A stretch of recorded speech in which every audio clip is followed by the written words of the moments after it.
Welcome to the Melanin Movement Podcast, the all-family show where black and brown brilliance shines, justice speaks, and culture reigns. I'm Kaya, and alongside my sisters, my broham, and my son, which is our fam bam, we're bringing unapologetic conversations, hot takes, and stories that amplify our voices. Now hit subscribe, ring that bell, and join the family, because this isn't just a podcast, it's our movement. This is the Melanin Movement. Let's get into it.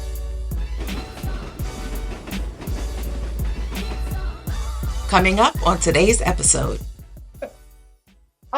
So your original question was, what did we learn from our dad? And for those who are watching the show for the first time, Eve, myself, and Kaya, we share the same father. I'm sure the face wise, if you stick us all up on the screen, you can tell, we're there's something there that's the same. On the other side, Kaya and I also have the same mom, so we share both parents. So wanted to give that background. Now, what did we learn from our father? So you can only learn so much from someone who wasn't there. So for me, he wasn't there. We didn't grow up with him. I didn't form a relationship with him till I was in my 20s, 30s, perhaps. So what I learned from him as a kid was, don't do that. Like, I don't want that. That is not what I want. However, I think what God did for me was he put amazing men in my life who were amazing fathers to their families and amazing husbands to their wives. So I saw what the definition of Black love was from very, very young. And so for me, it was, I learned from them. They were my dads because they were the one I could call whenever I needed something. I had one, he was my limo driver for my high school prom. That was brother Abraham. I had the uncle. He was always there. My grandfather. So it was a laundry list of men that I feel like always made me understand my worth and to know what to do and what not to do when it came to men. So even though he wasn't there until I was much older, and then we struck a friendship, as Antoine said, he always got on my nerves. But that was what I made peace with who he was. I was able to love him where he was. He is no longer with us, but I know as a daughter, I did everything I could in that relationship. Rewind. When he passed on, I was at peace with where we were.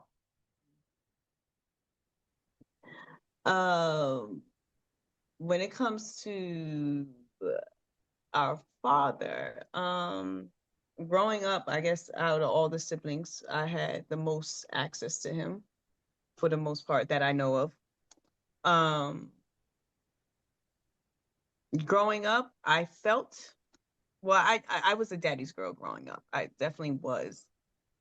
But as an adult now, I could kind of say I was a daddy's girl to someone that now looking at it wasn't the full definition of what I would have hoped for as a relationship with the father. Mm. Of course, I don't have my mom. I lost my mom at 3 years old, and so I only knew him as a parent. So it wasn't until I grew older, much older in my 20s, where I realized, even though I love him, of course I would still love him. Of course I love I love my dad, but it's just now, it's just like more like back then before he passed, it was just more of, what I need to really find. I don't even know what to really say, honestly. It's just a mixture of emotions. But it's so crazy. I sit there and he's passed on, and sometimes I still pick up the phone to call him. And I Mm. have to snap out of it. Like, oh shoot, he's not even here.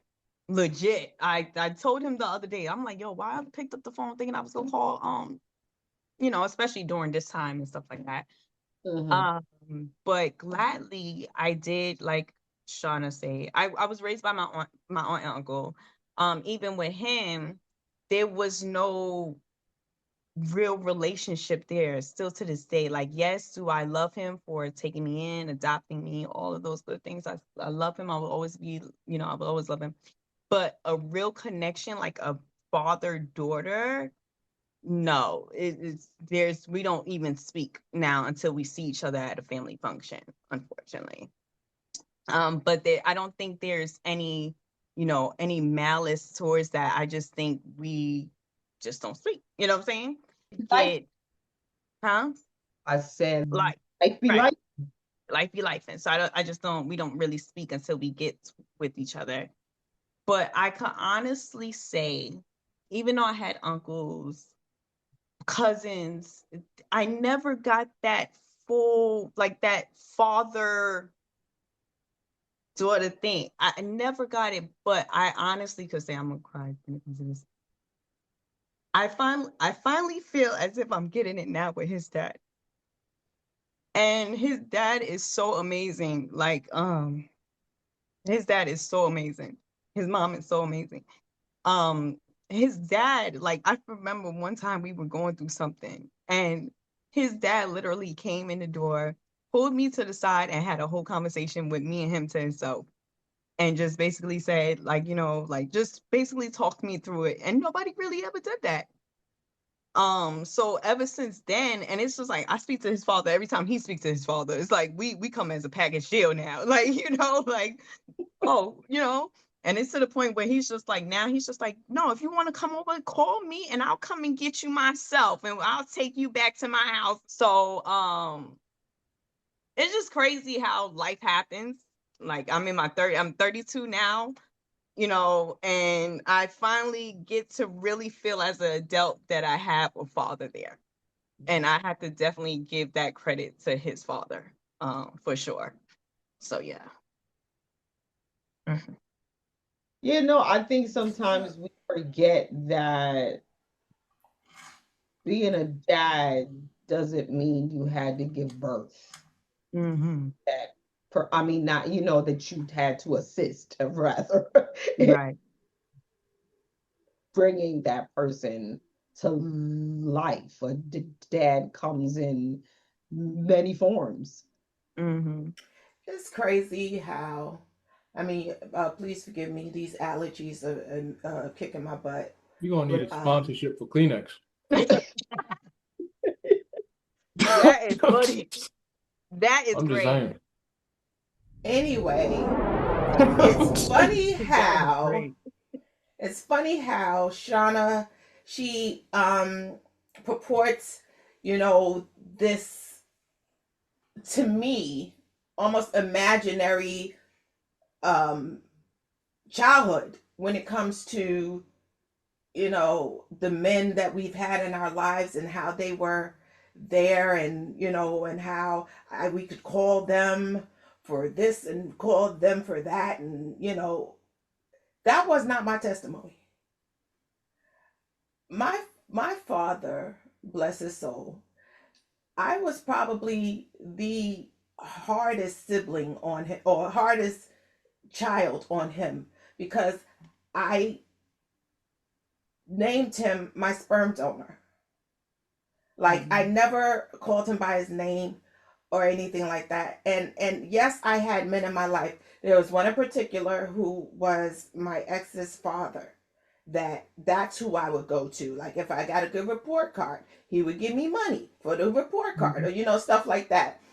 Um, but it was never like me, as Eve said, being a daddy's girl. I never ever had that type of feeling from anyone. So when I say what I learned from my dad, I learned what a big presence or big hole he left in my life, because when I grew up, I was always like, why doesn't anybody love me? Why doesn't anybody think I'm pretty? Why does it, like, I had all of these self-deprecating thoughts, because I felt like the person that was supposed to love me and call me pretty didn't. Mhm. Sorry, damn allergies. Sorry, So we have allergies. That's that wheatgrass. shut up. I'm gonna smack you, So Chris. I had a hard time. I had a hard time dealing with it. But then then when I became an adult, I was in my 20s. I know I was in my 20s because I had the RAV4. So I had that Toyota RAV4, and Oh, I finally had met up with my dad. And this was when Eve he was living in the where you had your Sweet 16. It was Bushwick or Williamsburg. Williamsburg. He was living Mhm. over there, and we had went to BBQs. And this nigga sat at the table. He could not eat because he was saying something was wrong with his esophagus, but he was busting down vodka and milk, but he couldn't eat. it's And I was just like, I was just like listen. Russian, Chris. Yeah, vodka and milk. That was that, and he was sipping it from a straw. Like that was the thing. Called I was baffled, Like, come it's on, and called the stomach white curdler? What is Russian. that with? It's called a I was white. like, It's a drink. It's it's called called the who? a white Russian. That's called a laxative. Yeah, The I don't white. know. That was the first time that I ever seen it. So I was just like, cause I grew up saved, sanctified, filled with the Holy Ghost. I never seen nobody drink no vodka and milk. So I was sitting at the table listening to him, and I was like, yo, this dude is flawed. He is a flawed individual. And I drove him home because we went to the BBQs downtown, and I drove him home. And when I pulled up in front of the building, I before he got out, I prayed with him, and I had just asked God to help him forgive himself, and then to help him also start to build whatever, if he's honestly serious about building the bridge that he's had that he burnt with his kids, if he's honest about rebuilding it, God just opened up the door for him to do it, yada yada yada. And after I prayed, he got out the car and he slammed the door and he ran to the house like DJ Pooh and Friday after Debo. I started laughing because I remember Oh, you told yeah, me. he ran.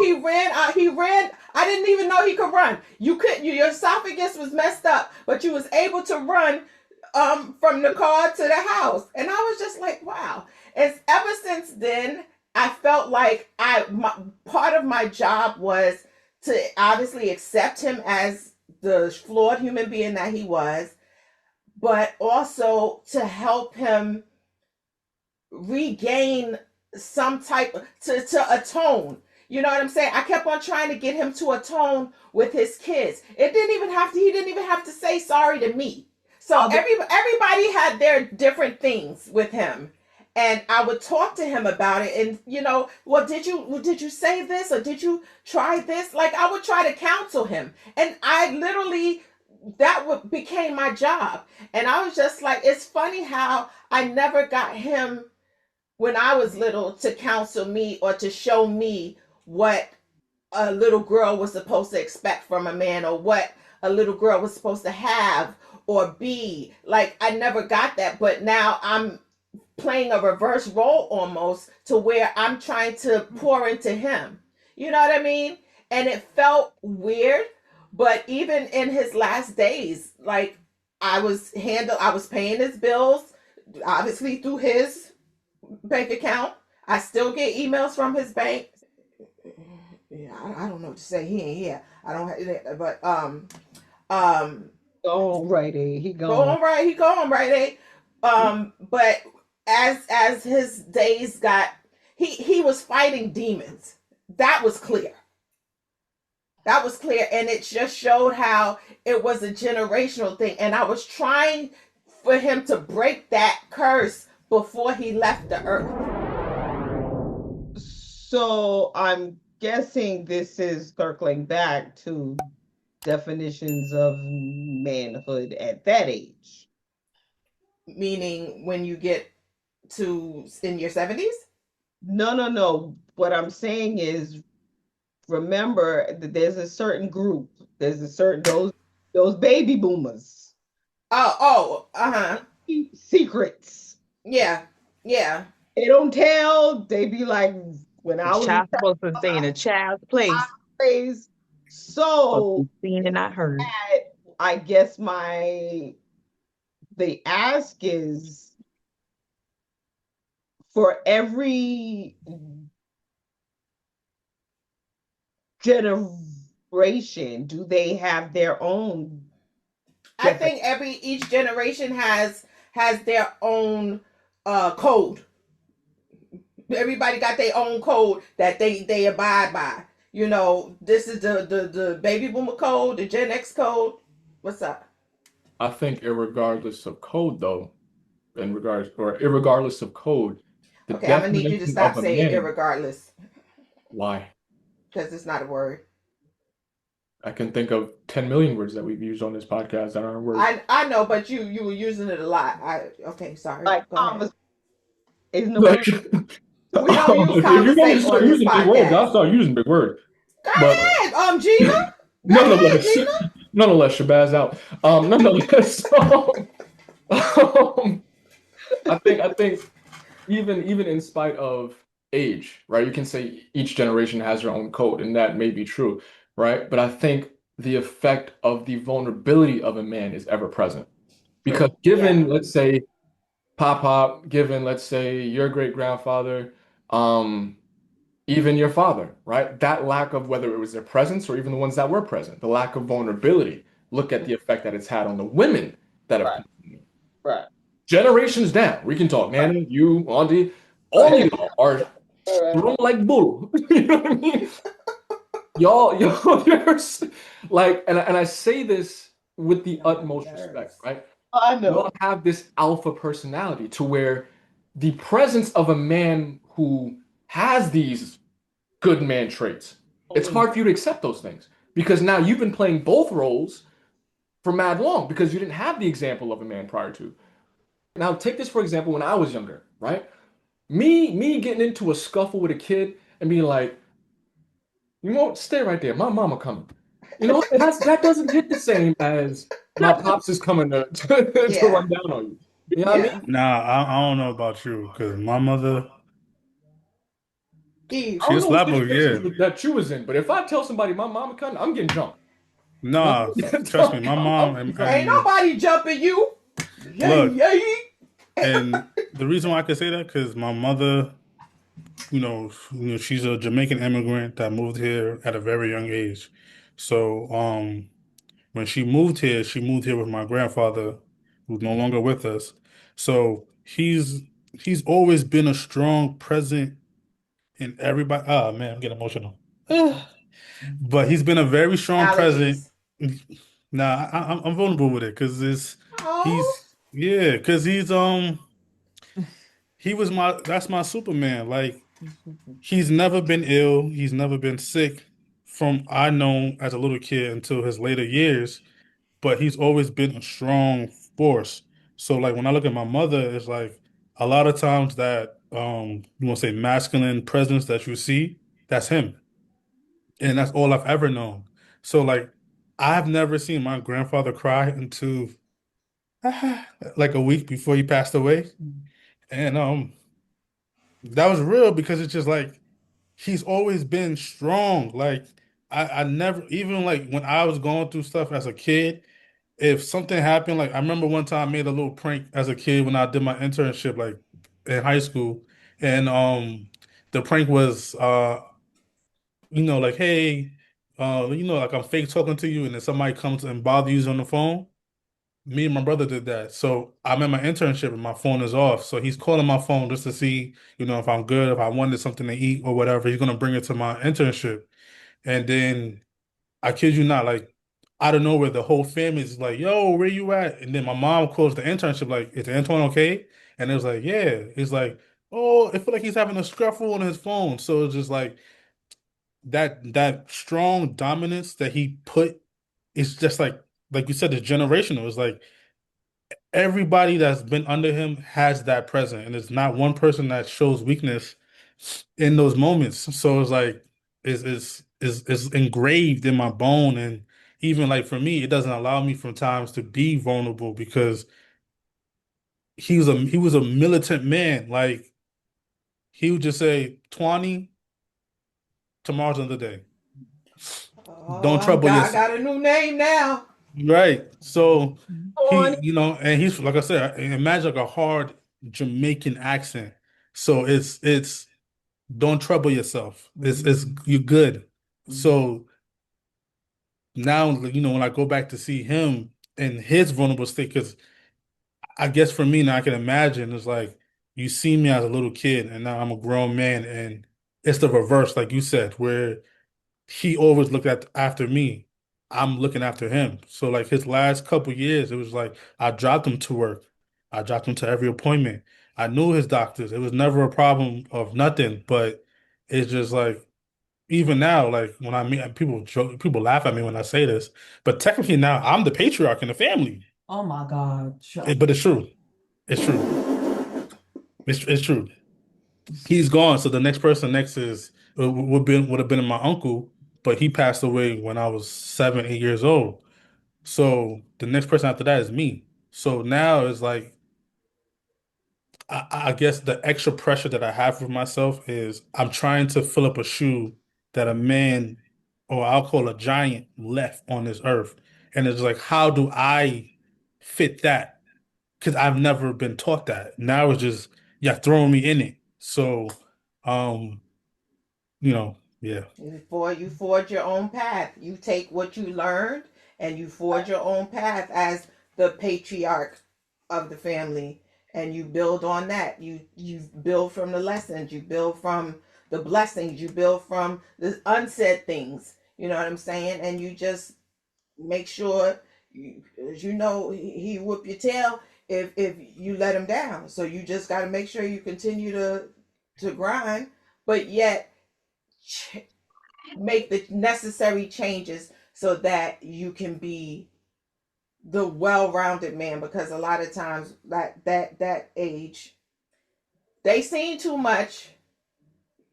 And I think that we, the Gen Z and the millennial and the Gen X, have also seen a lot, but there's something about actually trying to change the narrative and break the cycle that we have, that I feel that more of the baby boomers don't have. Am I right, or am I did I miss the mark on that one? But that's how I feel. So, key statistics on black fathers. Two-parent households. About 42% of black children live with two parents, compared to 70% of all U.S. children. So, single parent households, is only 25% of kids.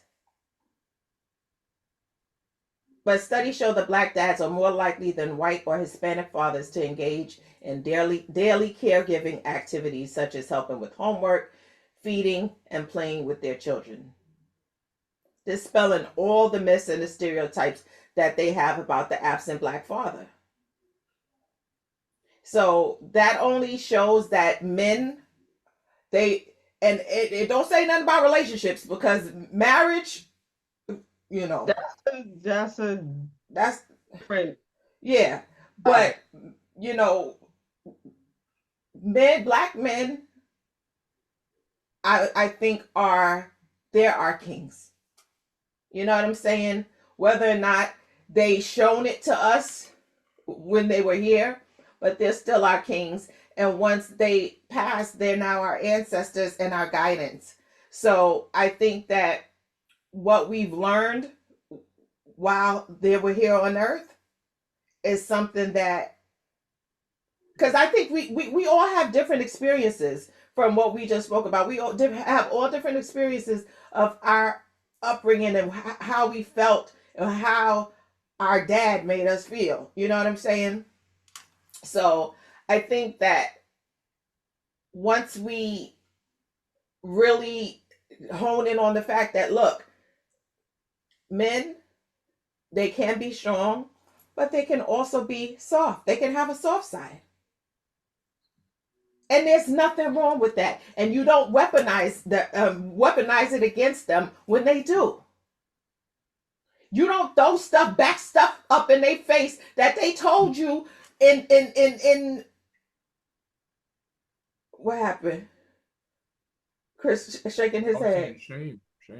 Oh. You don't throw stuff back up in their face that they told you in a very secure environment. Well, they thought was secure. So we're also responsible. Much better. We as women are also responsible. Who's was it? Probably what's on that too? Oh, Martin. Because he made a joke about it in one of his Oh things. no, you probably pissed on that too, because the dude pissed in the bed. Right. No, from. Oh, that's why you can't dance. That's what. Yeah. That's what D-Ray. Do you think being a man can be taught? Yes.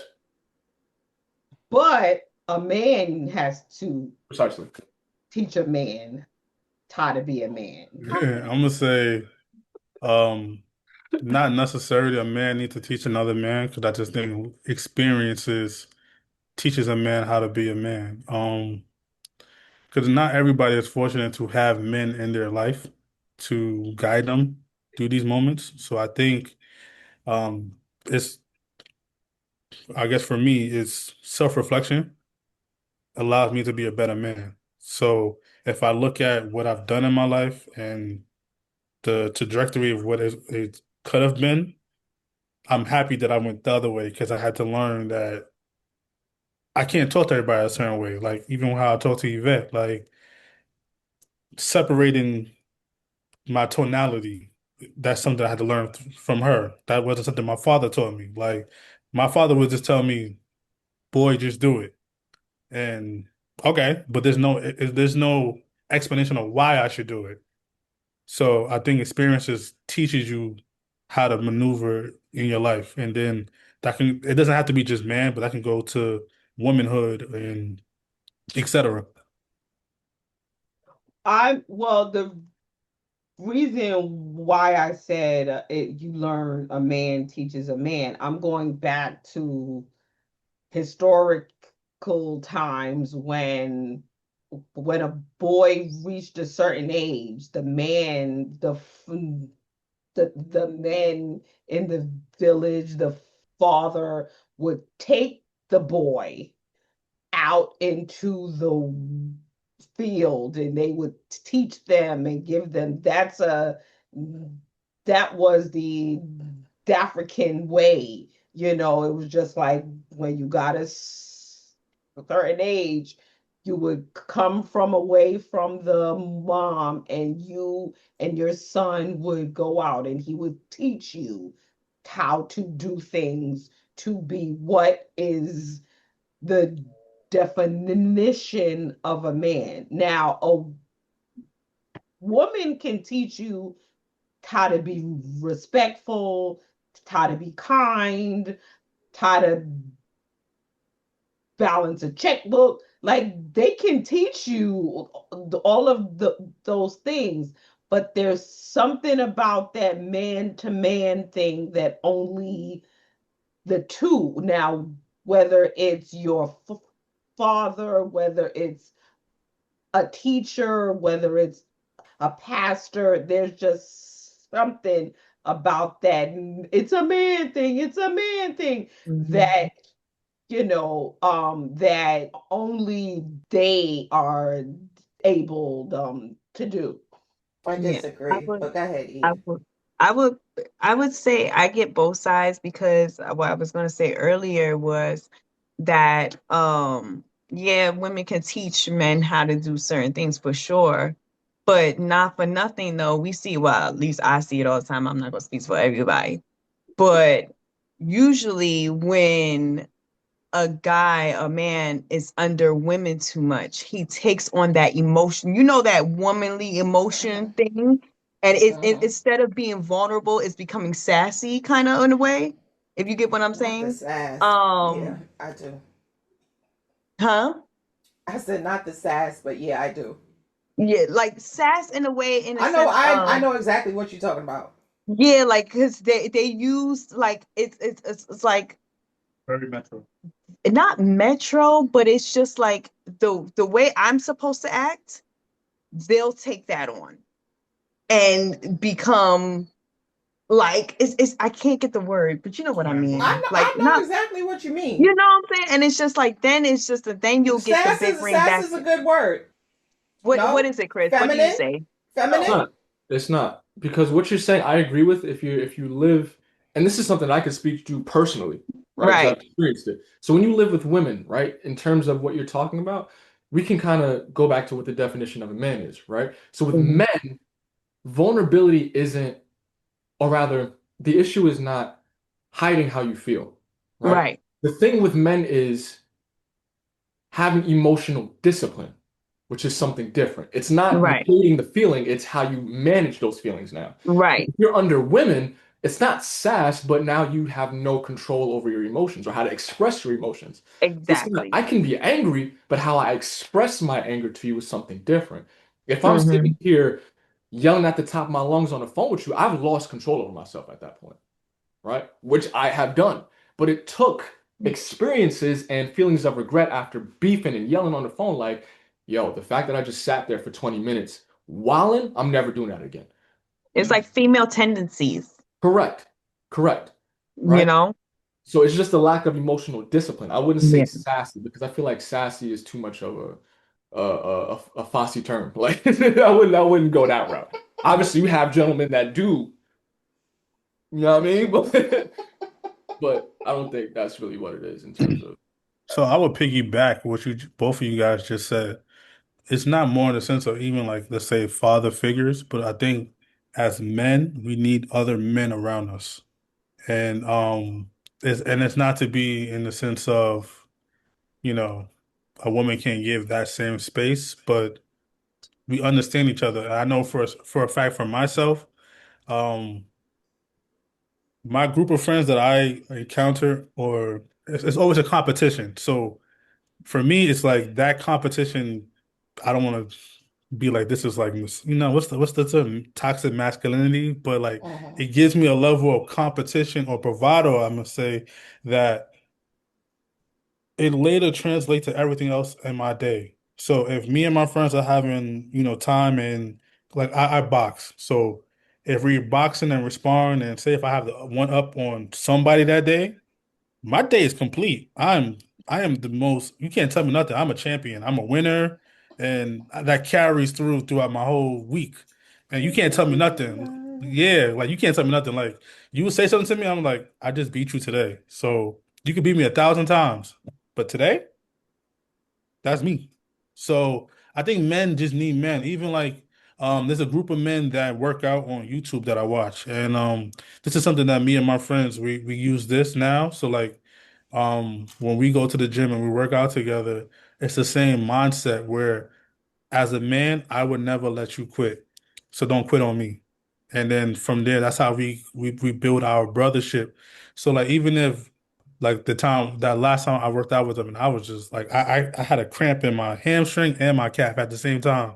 And we're still going to do it. So even if he's behind me and I do the squat, we're not quitting on each other because then you're not going to quit on life. And then we just, we take it from there. So I just think men need that safe space with men first before they can reach out to the world and, be safe to somebody else, in my opinion. Hmm. We just can't act like women because circumstances like Well, end you know differently. what? Like I'm going to give if one two women get example. into a verbal argument outside, it's just y'all yelling at each other. If two men get into an argument and it leads to fighting, it can only end one of two ways. One of Or us got to two. go. Or One of us got.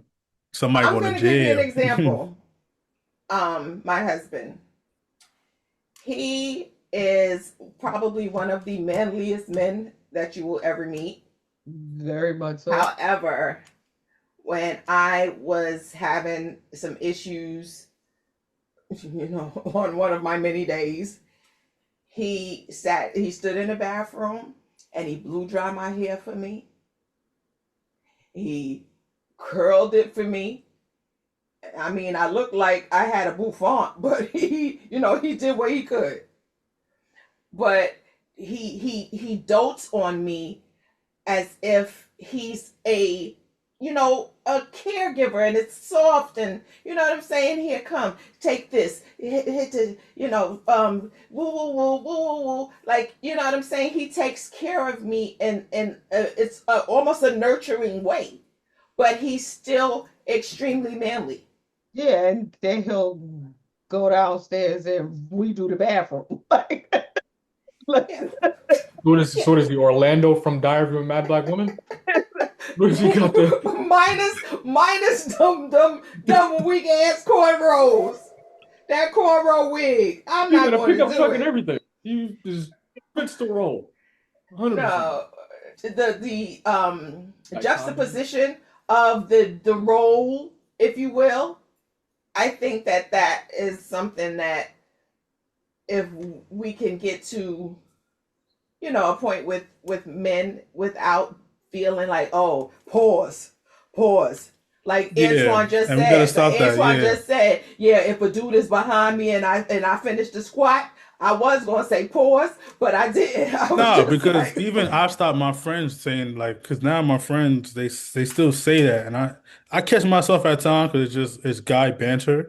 yeah. So at the end of the day, and what's I forgot somebody said it in a podcast too, where as as men, even just people, we go back to three stages of our life: kids, teenagers, and adults.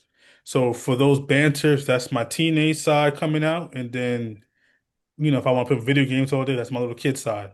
So, right. I stopped my friends from saying pause because I'm just like, yo, we're 30. We're not 30s, one. Right. How do I look saying pause to something that's just in a regular, it's a regular sentence. It's Dame just, Dash it's, is 50 but something. yeah, I He mean, still ain't learned. Like, but Cam and Mace do it on their podcast, and for me, but they do it. It's hilarious when they do it. For me, and it's not in the. I mean, sometimes they do it's overboard. But we gotta stop that because it's at the end of the day, it's like if you know your sexual preference, you shouldn't be insecure about what you say. Like when they say pause, I just like, yo, I know what I like. So yeah, I know what I like. So at the end of the day, there ain't no pause. Like exactly. If you like know your preference, you ain't gotta pause every 5 seconds. right. And No. then it's like even sometimes with them, it's over excessive of how they do it. And then even sometimes people reach, and I'm just like. You're reaching, you're stopping the flow of conversation, which also stops understanding of whatever you're trying to convey to the next person or the person trying to convey to you. Because then now you're not listening. Now you're just listening to respond instead of just actually interpreting what the person is trying to relay to you with whatever message. So yeah, as men, let's stop saying pause for everything. Message. I'm not saying stop pause completely, just for everything. Don't be like, Agreed. he did something. Pause. It's just like, all right, bro, like grow up. But then also, I'll allow you to have that space to be your kid self. Just chill on the pause, man. Tonight we wrestled with a bigger question than any one generation, bigger than any one family. You're gonna need some better help sponsorships. You ain't lying. I was just about BetterHelp, but then I realized who BetterHelp was. You know, if you're struggling, you know, we you're not alone. We have somebody that you can call. Some better help sponsorships. And if you can't find somebody, we will find somebody for you. Find somebody for you. Hey, yo, put the hotline number underneath the joint. Oh, shut up. Anyway, what does it mean to be a man? That's subjective and everyone has their own opinion. However, if you are a man, my suggestion and my plea to you is just be the best man that you can be. Just be the best dad you can be. The best husband that you can be. The best son, brother, cousin that you can be. Because as women, we look to you for guidance and leadership. As my husband said, I don't listen. We may not always listen, but we still look to you for that guidance. So, shut up. So between family, let's keep building definitions that heal instead of harm, that liberate instead of limit, because the world doesn't need perfect men. It needs real, whole ones. Pause. Whole ones. It needs whole ones. Anyway, until next time, stay bold, stay honest, and stay in the conversation. To my family whom I love, and I'm not ashamed. I can tell all my family and friends I love you, and I ain't gotta stay poor. So to Yvette, Christopher, 20, to Shorty Dawn, I'm Kaya. Love you guys. Till next time. Don't forget to follow us on Instagram, Facebook, TikTok, and X. And make sure you go to our website and get our merch today.